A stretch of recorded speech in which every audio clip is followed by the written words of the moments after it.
ठीक है। सो transform data पे गए। जो लास्ट टाइम हम लोगों ने ट्रांसफॉर्मेशन करी थी, कई सारे डेटा पे हमने काम किए थे, है ना। कई सारा प्रोसेस समझा भी था, नहीं हुआ?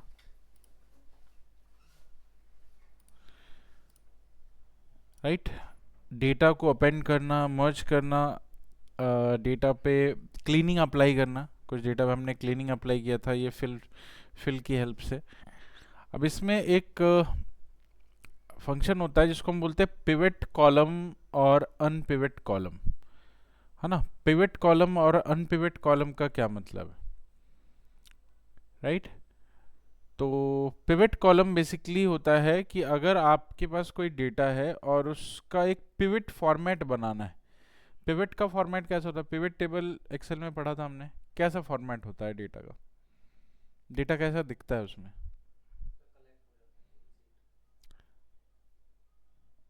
नहीं, कलेक्ट समराइज तो होता ही है, मतलब। हाँ, हाँ, तो भी नहीं हो रहा।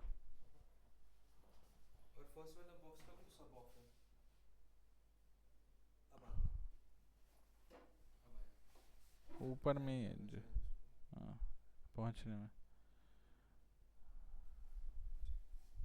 ठीक, राइट। तो पिवट में क्या होता है? पिवट में जनरली आपका जो डेटा समराइज होता है वो रो, कॉलम और वैल्यू के बेसिस पे होता है, राइट।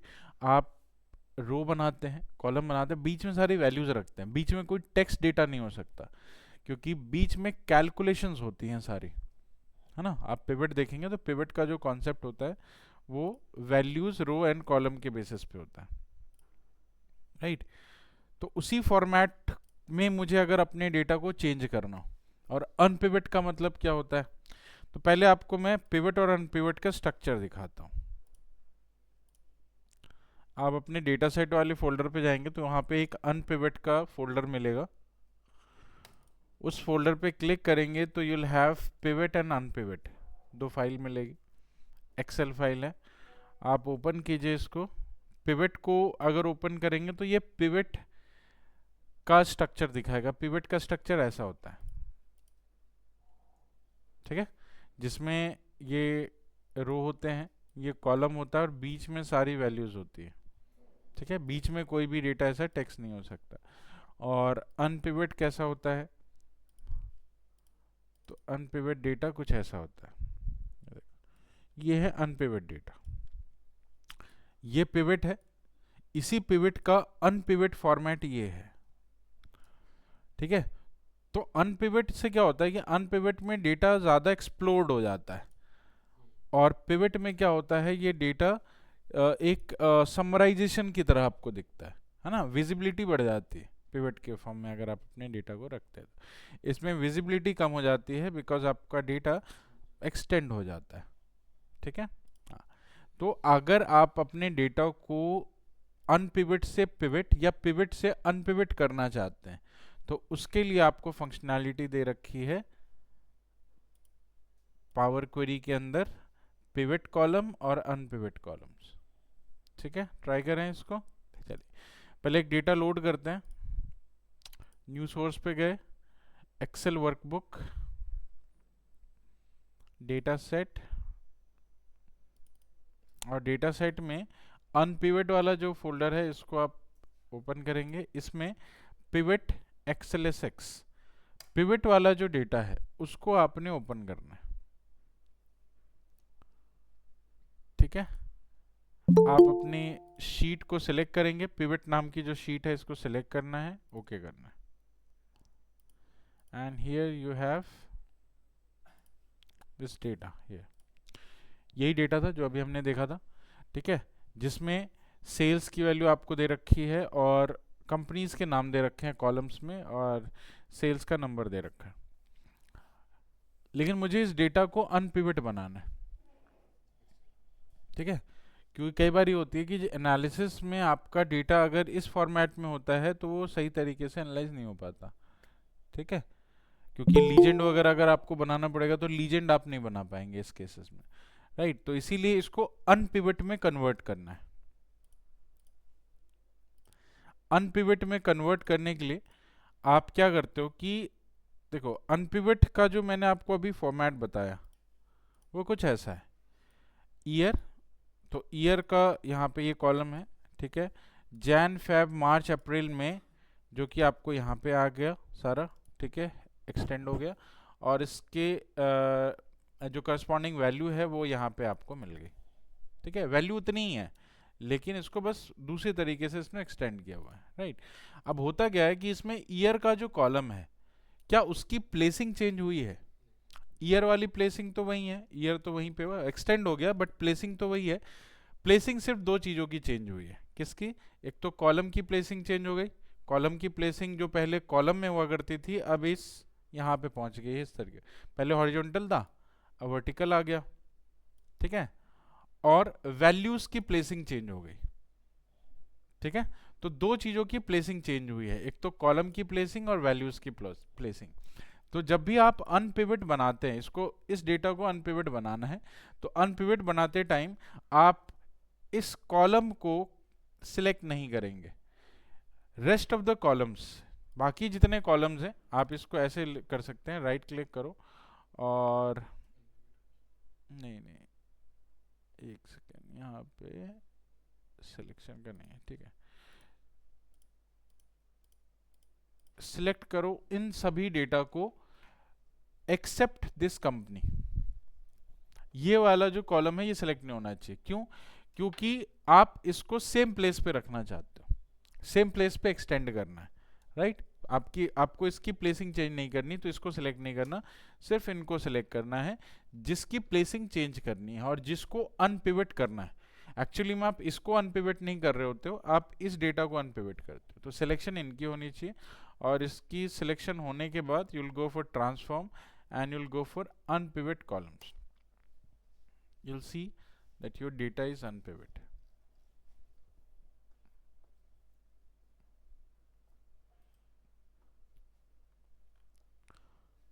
ठीक है, बन गया अनपिवट, ठीक है।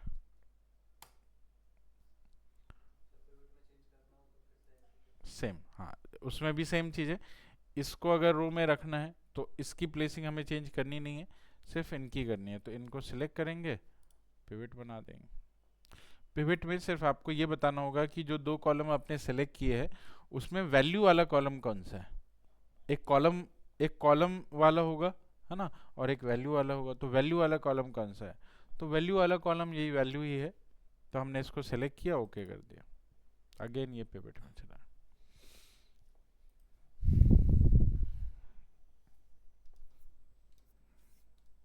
ठीक है।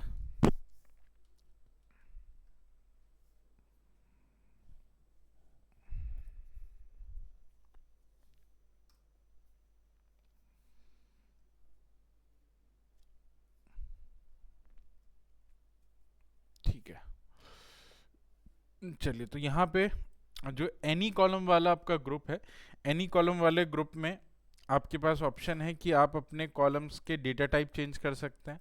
वो यहाँ से भी कर सकते हो आप, है ना, यहाँ से भी कर सकते हो। फिर डिटेक्ट डेटा टाइप, अगर आपके पावर बीआई ने आपके कॉलम का डेटा टाइप सही तरीके से डिटेक्ट नहीं किया है, तो यहाँ पे क्लिक करेंगे, ये स्टार्ट कर देगा फिर से डिटेक्ट करना। रीनेम करना हो कॉलम को तो यहाँ पे क्लिक कर सकते हैं, अदरवाइज ऑप्शन है कि आप डबल क्लिक करके भी कर सकते हो। तो ये ऑप्शन भी दे रखे हैं, और दूसरे तरीके भी है इसके लिए। रिप्लेस वैल्यू ऑलरेडी हम यूज़ कर चुके हैं, फिलिंग ऑलरेडी यूज़ कर चुके हैं, पिवट कॉलम कर लिया। मूव का मतलब इस कॉलम को कहीं लेफ्ट या राइट की साइड पे मूव करना है, या बिगनिंग या एंड पे जाना है, उसके लिए मूव का ऑप्शन है। कन्वर्ट टू लिस्ट, मतलब कॉलम को एक लिस्ट की तरह यूज़ करना है। तो ये सारे ऑप्शंस अवेलेबल है। बाकी ये सारे ऑलरेडी हम कर चुके हैं। ग्रुप बाय, है ना, use first row as header, transpose, reverse rows, है ना, काउंट रोज। रिवर्स रोज का मतलब रो की वैल्यू रिवर्स हो जाएगी, है ना, जो रो लास्ट में है वो पहले पहुंच जाएगा, राइट। ट्रांसपोज का मतलब जो कॉलम में डेटा है वो रो में पहुंच जाएगा, और जो रो में डेटा है वो कॉलम में पहुंच जाएगा, ठीक है। उसके बाद है, यहाँ पे आपको दे रखा है टेक्स्ट कॉलम पे जो ऑपरेशंस आप रन कर सकते हैं। अब टेक्स्ट कॉलम पे क्या क्या ऑपरेशंस हैं? एक तो स्प्लिट कॉलम, टेक्स्ट डेटा को स्प्लिट करने का, ऑलरेडी किया हुआ है ना। फॉर्मेट करने का, फॉर्मेट मतलब लोअर केस में, अपर केस में, capitalize, trim, clean, prefix add करना, सफिक्स ऐड करना।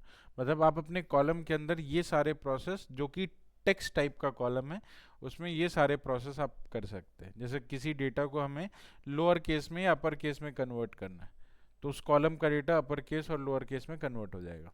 ठीक है। कैपिटलाइज करना, हर वर्ड का जो पहला लेटर है उसको कैपिटल लेटर में कन्वर्ट करना है, तो उसके लिए। ठीक है। ट्रिम करना मतलब कोई अनवांटेड स्पेस है उसको रिमूव करना है। क्लीन करना है मतलब उसमें कोई आपका ऐसा कैरेक्टर है जो हमें नहीं चाहिए, है ना, तो वो अनवांटेड कैरेक्टर हटा सकता है क्लीन। ठीक है। ऐड प्रीफिक्स, अगर आपको प्रीफिक्स ऐड करनी है, मतलब अपने टेक्स्ट डेटा से पहले कुछ और ऐड करना है, तो आप प्रीफिक्स ऐड कर सकते हैं। सफिक्स मतलब बाद में अगर। ठीक है। तो ये सारे फॉर्मेट आप किसी भी टेक्स्ट डेटा पे अप्लाई कर सकते हो। ठीक है। एक्सट्रैक्ट करने का मतलब कि उस टेक्स्ट डेटा का अगर आपको कोई इंफॉर्मेशन एक्सट्रैक्ट करना है, लाइक आपको लेंथ चाहिए, जो टेक्स्ट है उस टेक्स्ट में क्या लेंथ है ना, और फर्स्ट कैरेक्टर चाहिए, लास्ट कैरेक्टर चाहिए, रेंज चाहिए, टेक्स्ट बिफोर डिलीमीटर चाहिए, टेक्स्ट आफ्टर, ये सारे एक्सट्रैक्शन है। मतलब डेटा में से कुछ चाहिए आपको। ठीक है। कोई इन्फॉर्मेशन अगर आपको निकालनी है तो वह यहाँ से निकाल सकते हैं। एक पार्स का ऑप्शन है। XML और जेसन का डेटा अगर आपके टेक्स्ट में है तो वो आप इसको पार्स करके अलग अलग कॉलम में डाल सकते हो। तो ये सभी टेक्स्ट कॉलम पे अप्लाई होने वाले फंक्शनैलिटीज। ये इसके बाद जो है आपके पास वो नंबर कॉलम पे अप्लाई होने वाले हैं। जैसे आपको अपने किसी कॉलम पे, नंबर कॉलम पे ये स्टैट्स अप्लाई करने हैं, like sum, minimum, maximum, median, average, standard deviation, count and count distinct values, ये करना है। मतलब these are the calculations basically. ठीक है। चलिए, तो ये आप नॉर्मली वैसे कर सकते हैं, राइट। डेट एंड टाइम का अगर डेटा है तो उसके लिए अलग से। तो 3 टाइप के आपको अलग अलग डेटा के बेस पे फंक्शनैलिटी दे रखी है। ठीक है। अब यहाँ पे एक आते हैं रन पाइथन स्क्रिप्ट पे। आप अब चूंकि यहाँ पे 2 ऑप्शन दिए गए हैं, आप यहाँ पे पावर क्वेरी के अंदर पाइथन और आर प्रोग्रामिंग दोनों की कोडिंग लिख करके अपना डेटा एक्सट्रैक्ट कर सकते हैं। ठीक है। तो कई बार होता है कि अगर आपको कोई डेटा क्लीन करना हो और वो क्लीनिंग प्रोसेस पावर बीआई के पास नहीं मिल रही, लेकिन पाइथन के पास है, क्योंकि पाइथन में तो फंक्शनैलिटी बनाने का ऑप्शन होता है कि आप फंक्शन बना सकते हैं। पावर क्वेरी में कहाँ से बनाएंगे फंक्शन। ठीक है। तो इसमें तो जितने ऑप्शन दे रखे ऑप्शन पे ही हम रिलाई करेंगे, राइट। तो अगर आपके पास ऑप्शन नहीं मिल रहा कोई भी क्लीनिंग प्रोसेस का जो जितने इसने दे रखे हैं, तो आप पाइथन या आर प्रोग्रामिंग के कोड यूज कर सकते हैं। ठीक है। तो हम लोग अगर यहाँ पे रन पाइथन स्क्रिप्ट पे क्लिक करें तो ये आपको पाइथन का स्क्रिप्ट लिखने के लिए एक विंडो दे देता है। इस विंडो पे आप पाइथन की स्क्रिप्ट लिख सकते हैं, लेकिन पाइथन की स्क्रिप्ट लिखने के लिए आपको नमपाई और पांडास के बारे में पता होना चाहिए। ठीक है। क्योंकि उन्हीं लाइब्रेरी से क्लीनिंग का प्रोसेस होता है, उन्हीं की लाइब्रेरी से आप यहाँ पे अपने डेटा को रीड कर पाते हैं, है ना। जैसे मैंने आपको बताया था कि पांडास और नमपाई जो होता है वो एरे और टेबुलर फॉर्मेट के डेटा को रीड करने के लिए होता है, जिसमें specially pandas, right. Pandas tabular format. अब यहाँ पे जो डेटा यूज कर रहे हैं वो क्या है, टेबल ही तो है ना। और टेबुलर डेटा को रीड करने के लिए हम पांडास का ही यूज करेंगे। ठीक है। तो यहाँ पे अगर मैं कोई स्क्रिप्ट लिखूँ, इम्पोर्ट पांडास, आज वैसे पांडास स्टार्ट करना है, ठीक है, तो यहीं से स्टार्ट कर लेते हैं। Import pandas S PD.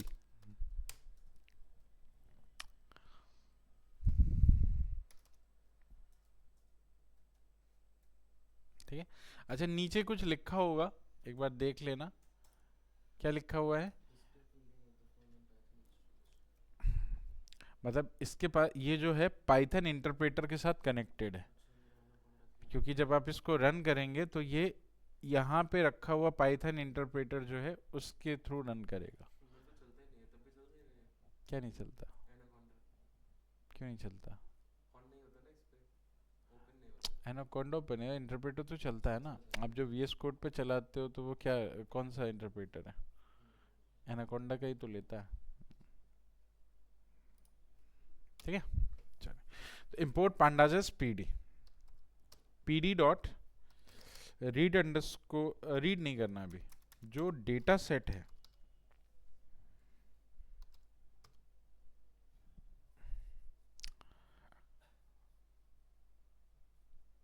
Data set का मतलब हुआ कि जो अभी आपने ओपन करके रखा है ये इसके लिए डेटा सेट है, ठीक है, ये डेटा सेट है इसका। इस डेटा सेट पे एक हम लोग फंक्शनैलिटी लगाते हैं आई लॉक, मैंने दिया कोलन और दिया कोलन 2, इसको कर दिया डेटा सेट में स्टोर, डेटा सेट 1 कर दो इसको।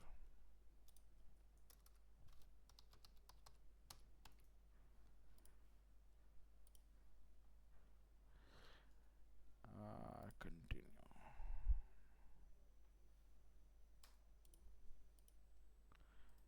ये information is required about data privacy, data privacy को लेकर के आपसे कुछ पूछेगा, इग्नोर नहीं करना है, पब्लिक पब्लिक कर देना।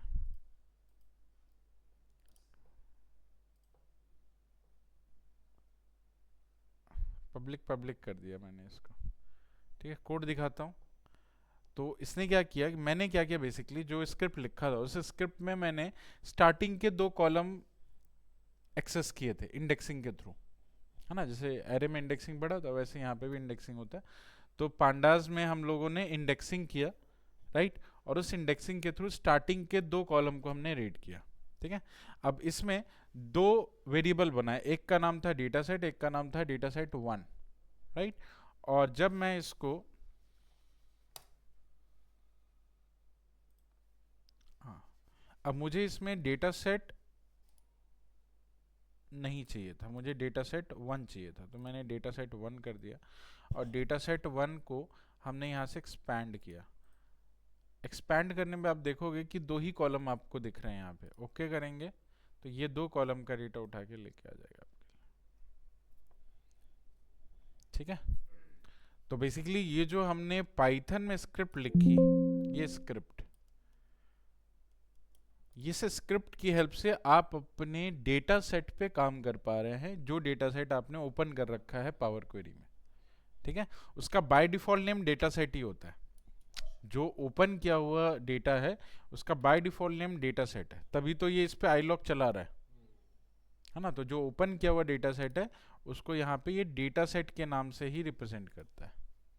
तो data set dot I lock हम लोग यूज करते हैं पांडास में, भी हम लोग पढ़ेंगे आगे कि पांडास में हम लोग जो है आई लॉक की हेल्प से अपने डेटा को इंडेक्स करते हैं टेबल में से, ठीक है। तो वही किया हमने, मतलब आप पाइथन की फंक्शनैलिटी अपने पावर क्वेरी पे रन कर सकते हैं इजीली। तो कोई भी ऐसा क्लीनिंग प्रोसेस जो आपने पाइथन में पढ़ा हो, है ना, उसको यहाँ अप्लाई करना है, आप इजीली अप्लाई कर सकते हैं, ठीक है। क्योंकि इसको रन करने के लिए ये इंटरप्रेटर है, यहाँ पे ये इंटरप्रेटर है आपका। तो इंटरप्रेटर के पास जो, अगर आपका पांडास काम नहीं कर रहा है या एरर दे रहा है तो आप CMD पे जाके पिप इंस्टॉल पांडास लिखिए, है ना, क्योंकि आपके इंटरप्रेटर के साथ अगर वो इंस्टॉल्ड है तो वो रीड कर लेगा, अगर इंटरप्रेटर के साथ इंस्टॉल नहीं है तो वो रीड नहीं करेगा।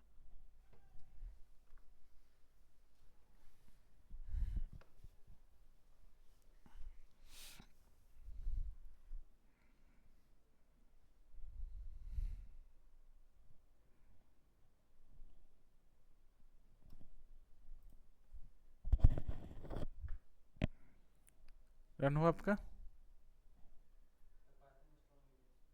पाइथन इंस्टॉल नहीं है, फिर कैसे चलाते थे? अच्छा, उस पे कोलैब पे, अच्छा ओके, हाँ पाइथन इंस्टॉल करना पड़ेगा, ठीक है,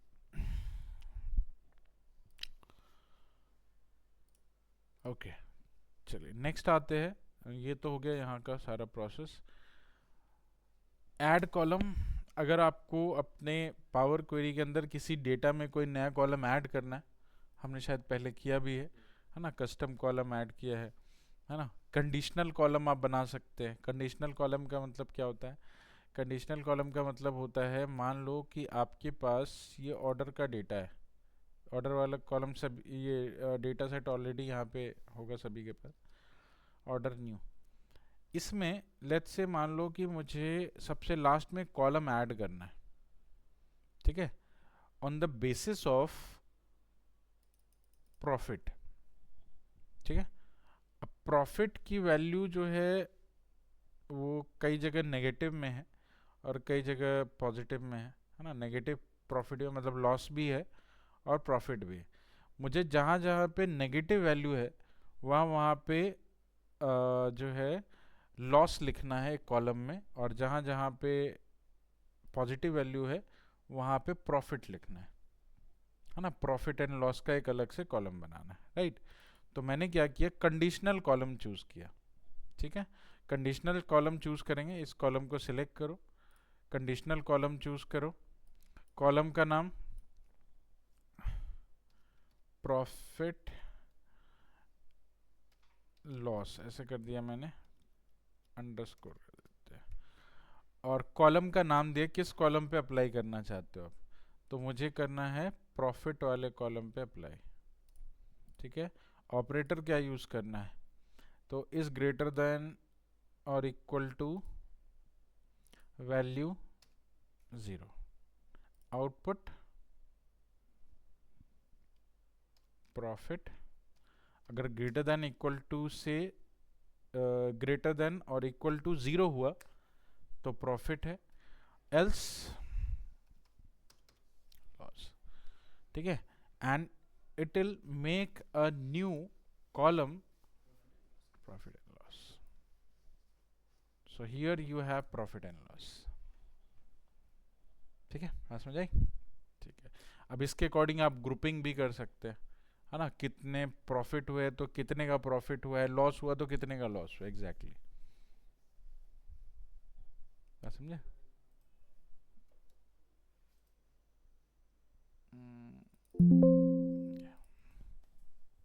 ये वहां पे कंडीशनल कॉलम्स,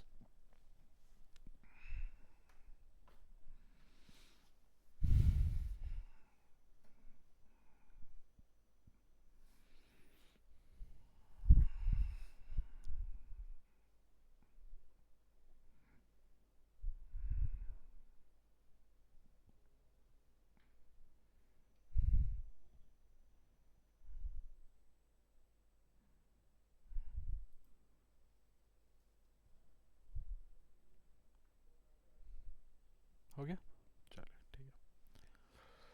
डुप्लीकेट कॉलम, आप डुप्लीकेट कॉलम बना सकते हैं। डुप्लीकेट कॉलम मतलब किसी कॉलम का एक डुप्लीकेसी चाहिए वो बना सकते हो। और इंडेक्स कॉलम, इंडेक्स कॉलम का मतलब कि किसी कॉलम के लिए नंबरिंग डिफाइन करनी है ना। तो आप नंबरिंग डिफाइन कर सकते हैं 1 2 3 4 5 इस तरह से वो इंडेक्स क्रिएट कर देगा, राइट। चलिए ठीक है, तो इस तरह से आप कॉलम्स बनाते हैं, न्यू कॉलम्स। उसके बाद है ये आपका, अच्छा अब ये जो फंक्शनैलिटीज है ये एग्जैक्टली वही है जो ट्रांसफॉर्म में था। Text column, number column, date column, उसी की फंक्शनैलिटी है। बट ट्रांसफॉर्म में ये जितनी फंक्शनैलिटी है ना वो उसी कॉलम पे अप्लाई हो जाता है जिस कॉलम में आप उसको अप्लाई करना चाहते हैं, राइट। मतलब ये एक नया कॉलम नहीं बना के देता आपको, लेकिन जब ऐड कॉलम की सेम फंक्शनैलिटी को अगर आप यूज करेंगे तो ये एक नया कॉलम क्रिएट कर देगा उसके लिए। Actual data, actual column same रखेगा और जो ऑपरेशन है वो नए कॉलम पे करेगा, बस ये डिफरेंस है ना। जैसे आपको किसी कॉलम के ऊपर फॉर्मेट लगाना है, ठीक है, तो मैं कहाँ से यूज कर रहा हूँ, ऐड कॉलम वाले उससे। तो ये अगर मुझे अपर केस करना है लेट्स से, तो ये नए कॉलम में करेगा, इस कॉलम का अपर केस। ये कॉलम एज इट इज है ना, वो जो कॉलम था वो कॉलम एज इट इज है। किस पे गया था हमने, हाँ, ये कॉलम एज इट इज है। अब इसी का एक नया कॉलम आप देखोगे लास्ट में आपका ये क्रिएट करके दे देगा, ठीक है। लेकिन अगर यही फंक्शनैलिटी आपने यहां से करी होती तो सेम कॉलम पे कर देता, राइट, उसी कॉलम के डेटा को चेंज कर देता, ठीक है।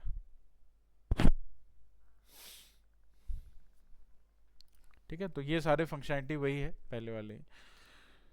चलिए व्यू, ऑलरेडी हमने थोड़े बहुत व्यू कर रखे थे जिसमें हमारा यहाँ पे कॉलम प्रोफाइल, देखने का तो आप देख सकते हो कॉलम प्रोफाइल, मतलब जो जो चीज़ आप जैसे देखना चाहते हो वो यहाँ से देख सकते हो। अच्छा, क्या इनके लिए कोई प्रोग्रामिंग लैंग्वेज यूज़ होती है? ये जो पावर क्वेरी में इतनी फंक्शनैलिटी हो रही है, तो क्या कोई प्रोग्रामिंग लैंग्वेज है जो इसके पीछे काम कर रही है? कौन सी?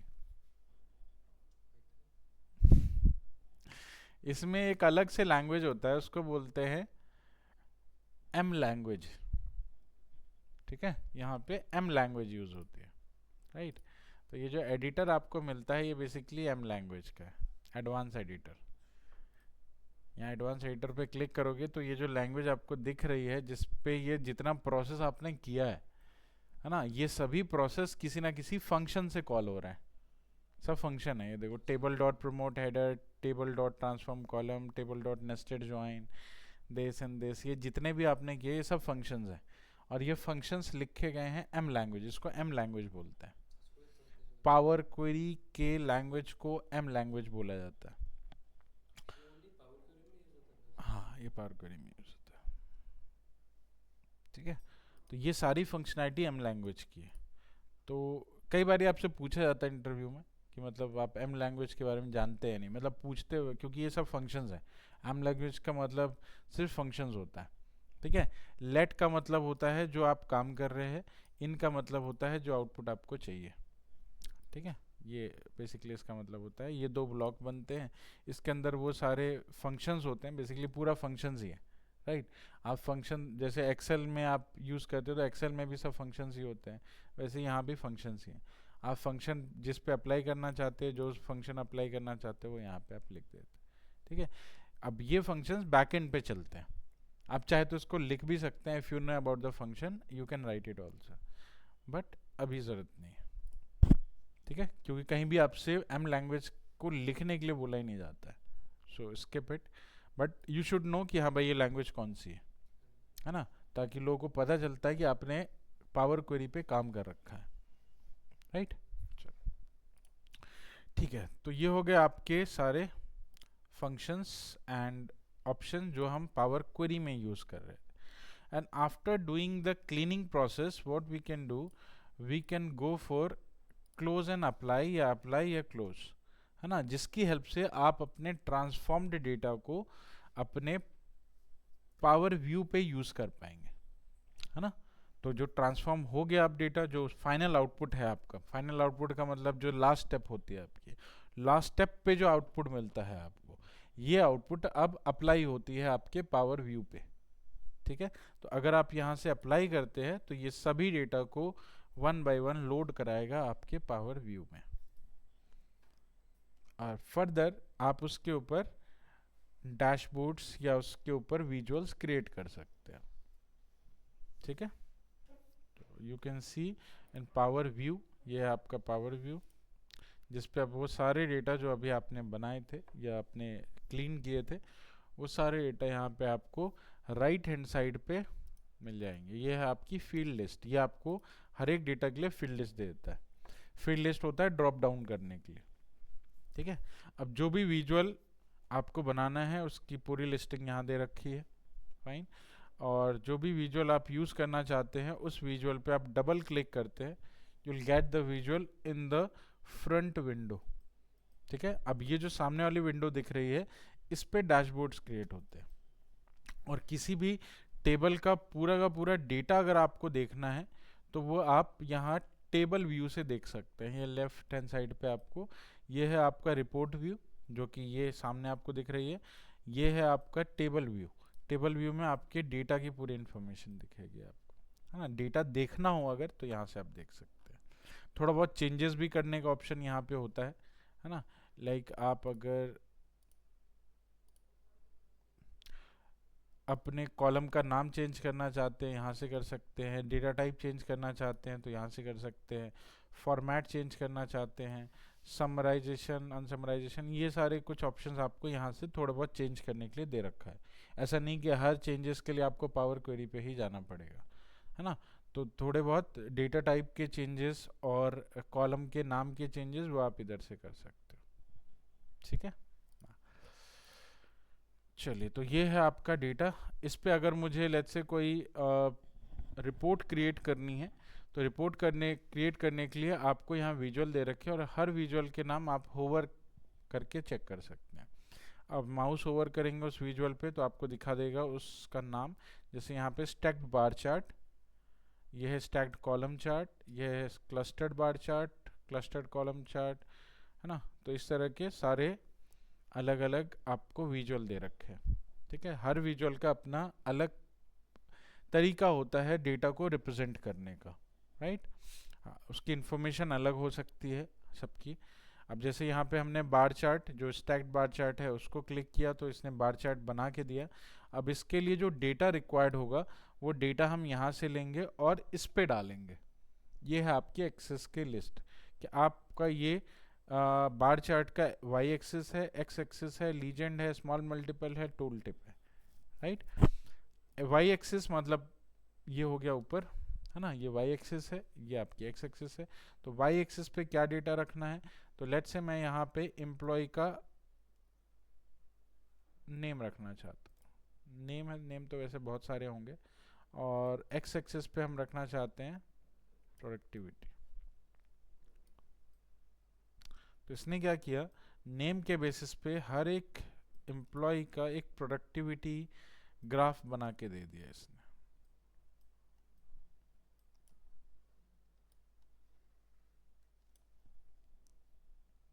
ठीक है, राइट।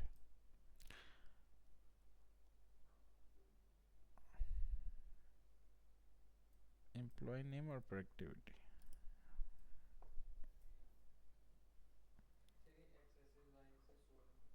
क्या शो नहीं हो रहा? वो आप इस पर क्लिक करोगे तभी हो, या ये जो आपका आएगा यहाँ पे, तो इस पर क्लिक कर देना तो ये आपको दिखने लगेगा। जब तक क्लिक नहीं होगा तब तक वो एक्स एक्सिस वाई एक्सिस नहीं दिखेगा, क्योंकि आप मल्टीपल विजुअल बना सकते हैं ना। तो किस विजुअल का वो ऑप्शन ओपन करेगा उस विजुअल पे क्लिक करना होगा आपको, है ना। मान लो 2 विजुअल बनाना है, तो पहला विजुअल पे क्लिक करोगे तो पहले विजुअल का ऑप्शन दिखाएगा, दूसरे विजुअल पे क्लिक करोगे तो उसके ऑप्शन दिखाएगा कि उसमें क्या क्या डेटा रखनी है आप। ठीक है, आ गया। चलो,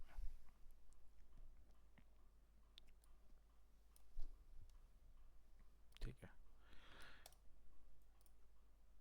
तो बेसिकली इसका जो काम होता है, स्टैक्ड बार चार्ट का जो काम होता है वो होता है एक बार चार्ट आपको प्रोवाइड करना, और लीजेंड आप दे सकते हैं इसमें। खैर इसमें अभी लीजेंड है नहीं, जो डेटा हमने चूज़ किया है। कोई दूसरा डेटा चाहिए तो वहाँ से आप ले सकते हो। मैंने इसको हटा दिया, लेते दूसरा डेटा ले लेते हैं। एम्प्लॉय नेम,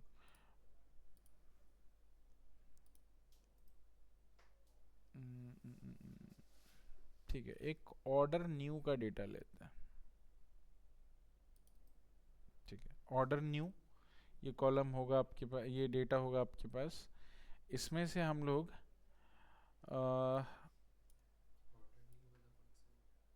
ऑर्डर न्यू वाला कौन सा है, जो हमने ऑर्डर का ही कॉपी बनाया था और जिसमें रिटर्न का डेटा मर्ज कराया था।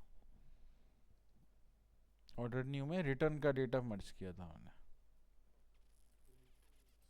ठीक है, हमें क्या करना है, हमें इस ऑर्डर न्यू के अंदर कई सारे कॉलम्स हैं, तो आपको इसमें कैटेगरी के बेस पे, यहाँ कैटेगरी वाला डेटा है, इस कैटेगरी के डेटा को आप वाई एक्सिस पे डाल दो, और इसका जो सेल्स की वैल्यू है इसको एक्स एक्सिस पे डाल दो।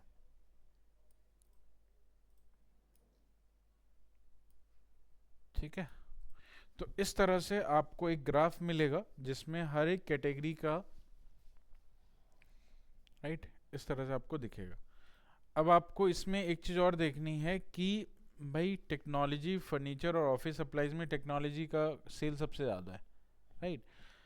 बट रिटर्न सबसे ज़्यादा किस में होता है, मतलब प्रोडक्ट रिटर्न सबसे ज़्यादा किस में होते हैं, राइट। तो एक बार वो भी चेक कर लेते हैं। तो यहाँ पे आपको कॉलम कहीं दिखेगा रिटर्न का, हाँ, यहाँ पे रिटर्न का एक कॉलम है जो हमने मर्ज किया था बेसिकली। ये रिटर्न का जो कॉलम है इसको हम डाल सकते हैं लीजेंड में।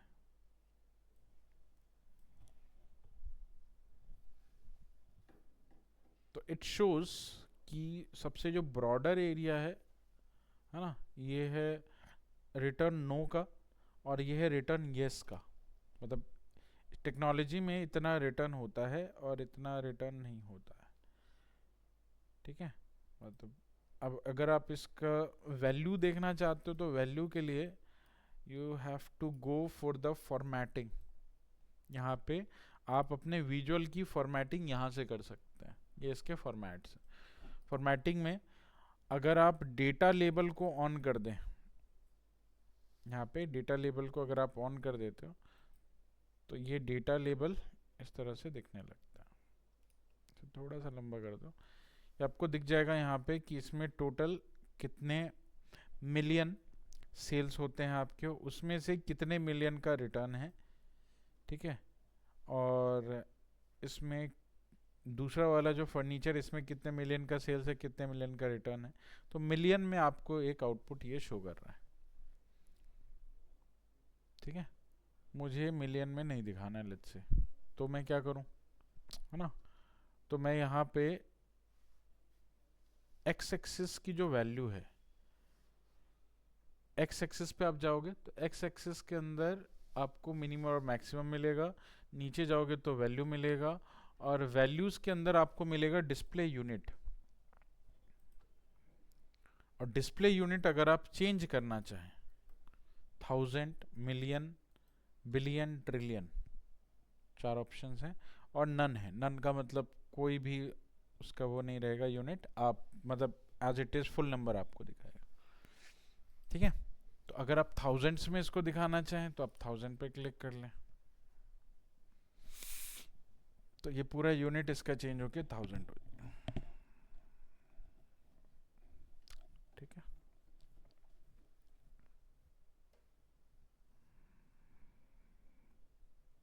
राइट।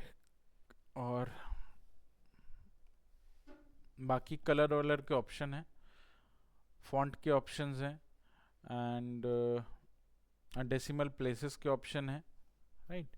ये सारी चीज़ें आप चेंज कर सकते हैं यहाँ से। ओके, टाइटल का ऑप्शन है। टाइटल का मतलब हो गया आपका कि ये जो टाइटल आता है एक्स एक्सिस का, सम ऑफ सेल्स, ये टाइटल है इसका, ठीक है। वाई एक्सिस पे कोई चेंजेस करने हैं तो ये वाई एक्सिस के, वाई एक्सिस में वैल्यूज़ का फॉन्ट चेंज करने का ऑप्शन, टाइटल चेंज करने का ऑप्शन, और लेआउट चेंज करने का ऑप्शन। लेआउट में क्या है, मिनिमम कैटेगरी हाइट, कैटेगरी की हाइट कितनी होनी चाहिए मिनिमम, ठीक है। और ये है लीजेंड के ऑप्शन। लीजेंड आपको कहाँ देखना है, तो ये लीजेंड अगर आपको यहाँ नहीं इधर देखना है तो आप इसको टॉप राइट करेंगे तो वो यहाँ दिखने लगेगा, ठीक है। तो लीजेंड को किस तरह से दिखाना है, उसकी पोजीशनिंग क्या होनी चाहिए, उसके टेक्स्ट में क्या चेंजेस करने हैं, उसकी टाइटल में क्या चेंजेस करने हैं, वो सब आप यहाँ से कर सकते हैं, right. Okay, grid line. Grid line आप देखोगे कि आपके डेटा के ये जो विजुअल है इसके पीछे में एक वर्टिकल ग्रिड लाइन से आपको दिख रही है डॉटेड, है ना। आपको हटाना है तो आप हटा सकते हैं, इट विल रिमूव इट, और you can add it also, ठीक है। एंड बार्स, बार्स का मतलब हो गया ये जो 3 बार आपको दिख रहे हैं, इस बार का कलर आपने अगर चेंज करना है तो कलर आप चेंज कर सकते हैं। हाँ, उसके लिए आपको ये सीरीज सेलेक्ट करनी पड़ेगी बेसिकली, कौन सी सीरीज का करना है, यस का या नो का। तो मुझे अगर यस का करना है, यस का कलर मुझे चेंज कोई और कलर में करना है, तो मैंने यस का कलर चेंज कर दिया, लेट्स से ग्रीन में, ग्रीन कहीं दिख नहीं रहा, तो आप मोर कलर पे जाके कलर्स बना सकते हो खुद के, रेड कर देते हैं इसका, ठीक है। ये कर दिया मैंने रेड, और नो के लिए मैंने कर दिया ग्रीन,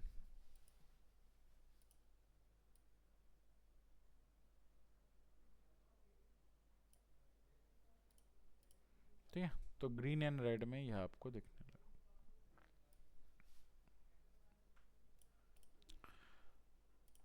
तो ये सब भी फॉर्मेटिंग के ऑप्शंस हैं यहाँ पे। है ना। बार्स के अंदर जो वैल्यूज होती हैं, बॉर्डर लाइन ऐड करना, बॉर्डर आप ऐड कर सकते हैं, ठीक है। रिबन ऐड करने का ऑप्शन दे रखा है, आप रिबन की तरह इसको दिखा सकते हैं, ऐसे ये रिबन है, राइट। डेटा लेबल,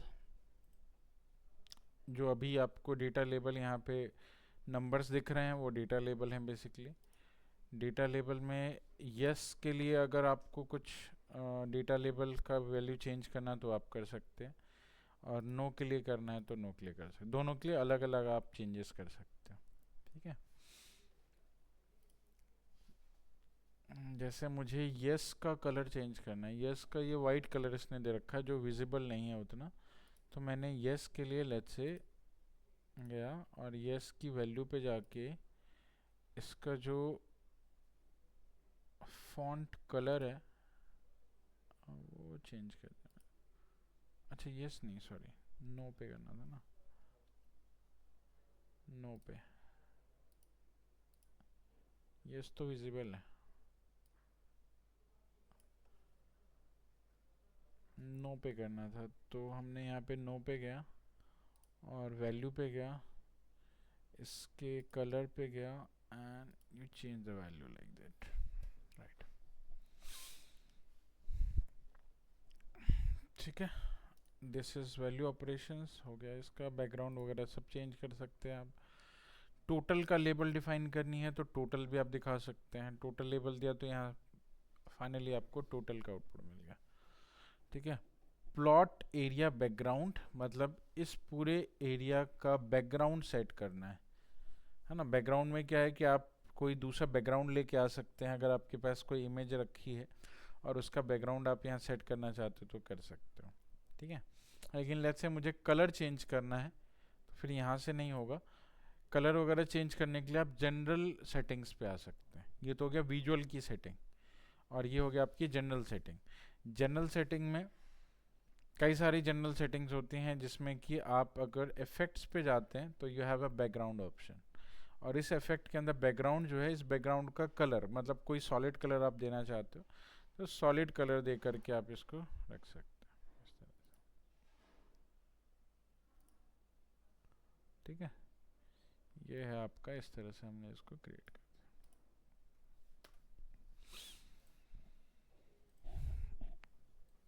ठीक है। ये जो ऊपर टाइटल दे रखा है वो टाइटल भी वहीं से आएगा। टाइटल आपके जनरल सेटिंग में जाओगे तो ये टाइटल है। टाइटल चेंज करना है तो आप कर सकते हैं यहाँ से भी। हाँ, सम ऑफ सेल्स की जगह मैं इसका नाम रखना चाहता हूँ sales by category and return. Font वगैरह चेंज करना है या फिर इसके कलर चेंज करने हैं तो वो हो जाएगा यहाँ से। टेक्स्ट कलर आपने यहाँ पे दे दिया, इस तरह का कोई कलर दे दिया हमने, और इसका जस्टिफिकेशन हमने अलाइनमेंट कर दिया इन बिटवीन, है ना, सेंटर पे करके इसको कर दिया। बैकग्राउंड कलर आप देना चाहते हो, इसका कोई बैकग्राउंड कलर आप दे सकते हो, राइट। इस तरह का बैकग्राउंड कलर, ठीक है। तो आपको थोड़ी बहुत अपने डेटा को विजुअल को दिखाने के लिए जो सेटिंग्स रिक्वायर्ड है वो एक बार आपको चेकआउट करना पड़ेगा खुद से, ठीक है। कहाँ कहाँ पे क्या क्या ऑप्शंस हैं, राइट।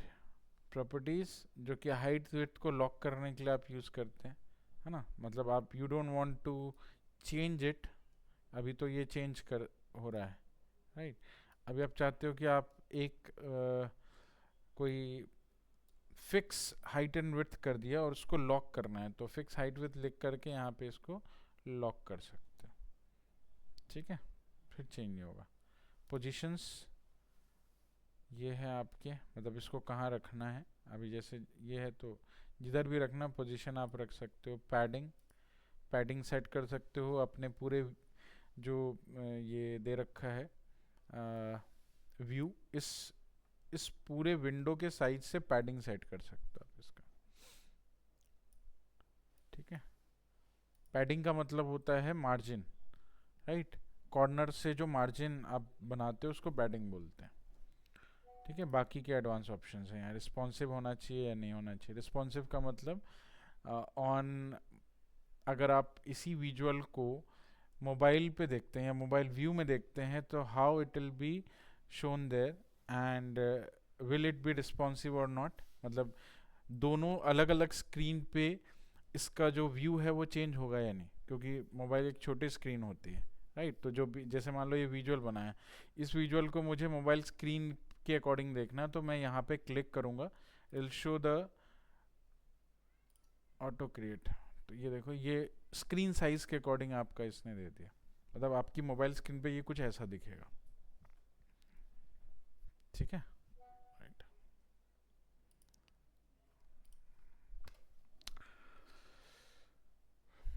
तो ये रिस्पॉन्सिव नेचर का, इसी को बोलते हैं रिस्पॉन्सिव नेचर, फाइन। ठीक है, आज के लिए इसको इतना ही रखते हैं, कल कंटिन्यू करेंगे। और कल डेटा चेंज करेंगे अब, क्योंकि ये डेटा तो हमने पावर क्वेरी पे बनाया था, अब डेटा चेंज करते हैं, किसी नए डेटा पे बाकी विजुअल्स देखते हैं, ठीक है।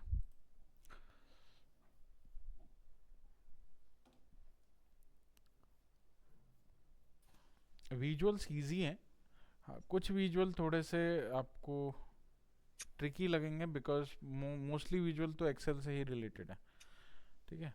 आपको कुछ विजुअल इसमें नए मिले हैं और उसकी हेल्प से आप अपने लेआउट को और ज़्यादा बेटर बना सकते हैं, राइट। ओके। चलिए ठीक है, मिलते हैं नेक्स्ट क्लास में।